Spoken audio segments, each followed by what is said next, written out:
ನಮಸ್ಕಾರ ವೀಕ್ಷಕರೇ, ಬಿ-ನಾಟ್ ಮೀಡಿಯಾಗೆ ನಿಮ್ಗೆ ಸ್ವಾಗತ. ಯಾದಗಿರಿಯಲ್ಲಿ ಲೋಕಾಯುಕ್ತದ ಮಿಂಚಿನ ದಾಳಿ. ಲಕ್ಷ ರೂಪಾಯಿ ಲಂಚ ಪಡೆಯುತ್ತಿದ್ದ ವೇಳೆ ಗುರುಮಠಕಲ್ ಪಿಐ ರೆಡ್ ಹ್ಯಾಂಡ್ ಆಗಿ ಅರೆಸ್ಟ್. ಯಾದಗಿರಿ ಜಿಲ್ಲೆಯಲ್ಲಿ ಭಾರೀ ಸಂಚಲನ ಮೂಡಿಸಿರುವ ಘಟನೆ ನಡೆದಿದೆ. ಗುರುಮಠಕಲ್ ಪೊಲೀಸ್ ಠಾಣೆಯ ಪಿಐ ವೀರಣ್ಣ ದೊಡ್ಡಮನಿಯವರು ಲೋಕಾಯುಕ್ತ ಬಲೆಗೆ ಬಿದ್ದಿದ್ದಾರೆ.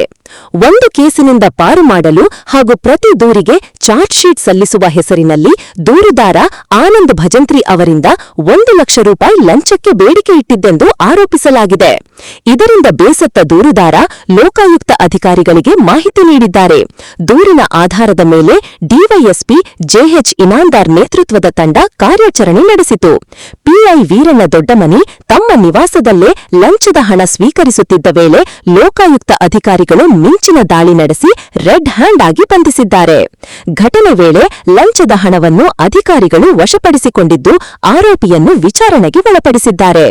ಈ ಘಟನೆ ಪೊಲೀಸ್ ಇಲಾಖೆಯಲ್ಲೇ ಭಾರೀ ಚರ್ಚೆಗೆ ಗ್ರಾಸವಾಗಿದ್ದು, ಕಾನೂನು ಕಾಯುವವರೇ ಲಂಚಕ್ಕೆ ಕೈ ಹಾಕಿದರೆ ಜನರು ಯಾರನ್ನು ನಂಬಬೇಕು ಎಂಬ ಪ್ರಶ್ನೆ ಸಾರ್ವಜನಿಕ ವಲಯದಲ್ಲಿ ಕೇಳಿಬರುತ್ತಿದೆ.